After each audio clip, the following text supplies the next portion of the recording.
Shahabuddin. Malaysia ফেরত এই যুবক এখন আপন ভাই মনিরুল হকের অস্ত্র তৈরির কারখানায় কাজ করেন। ভাইয়ের কাছে ধীরে ধীরে রপ্ত করছেন অস্ত্র তৈরির কৌশল। কক্সবাজারের রামুর ঈদগড়ের তুলাতুলির গহীন অরণ্যে এই কারখানাটি গড়ে তুলেছেন শাহাবুদ্দিনের বড় ভাই। প্রায় ২ যুগ ধরে মনিরুল হক পাহাড়ের বিভিন্ন জায়গায় অস্ত্র তৈরি করে আসছেন। শাহাবুদ্দিনের দাবি, বংশ পরম্পরায় তারা অস্ত্র তৈরির পেশায় এসেছেন। তার দাবি, দাদার কাছ থেকে শিখেছিলেন তার বাবা আব্দুল জলিল, পরে বাবার কাছ থেকে শেখেন বড় ভাই মনিরুল হক, পরে মনিরুল হকের কাছ থেকে তারা শিখছেন। দাদা বানাইতো, দাদার থেকে বাবা শিখছে, বাবা শিখে বড় ভাই শিখছে। এখন আপনারাও বানান? হ্যাঁ, হালু বানা, বাবুল বানা, এগুলো আর দুজন নতুন বলে বানা, আমি নজানি। আমি এইগুলা ঘষি মশি দিই, ঘষি মশি দিবি ফিট করে।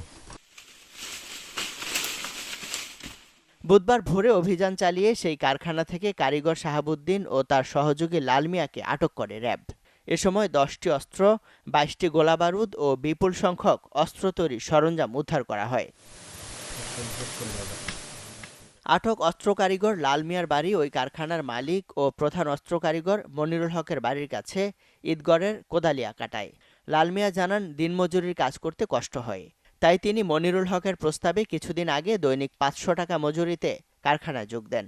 রান্নাবান্না, কয়লা তৈরি, অস্ত্রের শান দেয়া ও মালামাল আনা নেয়ার কাজ করতেন তিনি। লাল মিয়া ও শাহাবুদ্দিন জানান, অস্ত্র তৈরির সরঞ্জামগুলো মনিরুল হক কক্সবাজার থেকে নিয়ে আসতেন। অস্ত্রগুলো তৈরি হলে গ্রাহকদের কাছে সরবরাহ করতেন তিনি। কি পরিমাণ দামে বিক্রি হয় জানেন? কোথায় বিক্রি করে, কারা নিয়ে যায়? কারা জানে, আমি আসছি যাচ্ছি ২০,০০০, ১৫,০০০ টাকা এরকম কইছি। কোথায় নিয়ে যায় আমি জানি না, আমি নতুন আছি।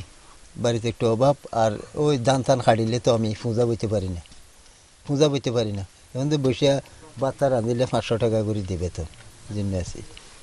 আপনারা অফার দিচ্ছে কি এখানে আসার জন্য? মানে অফার বুঝবেন, মানে আসতে কে বলছে?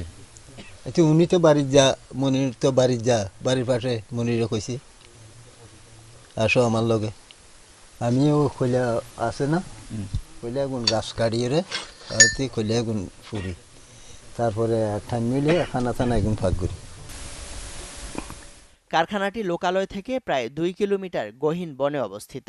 ঘন বন পেরিয়ে পাহাড়ের ঝিরিতে হাঁটতে হয় দীর্ঘক্ষণ। এরপর দুর্গম দুটি পাহাড় পেরিয়ে দেখা মেলে ওই কারখানার। পাহাড়ের খাদে পলিথিন টাঙিয়ে তৈরি করা হয়েছে কারখানাটি।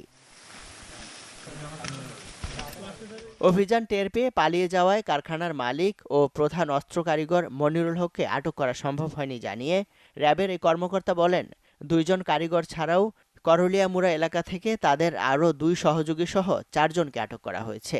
এই কারখানায় তৈরি অস্ত্র দেশের বিভিন্ন সন্ত্রাসী গ্রুপ ছাড়াও রোহিঙ্গা ক্যাম্পের সন্ত্রাসীদের কাছেও সরবরাহ করা হতো। মূলত হচ্ছে বিভিন্ন ডিলার, এখানে বিভিন্ন সিন্ডিকেট আছে, আপনারা জানেন, বর্ডার কেন্দ্রিক গরু ব্যবসায়ী, এখানে আমাদের রোহিঙ্গা ক্যাম্প আছে।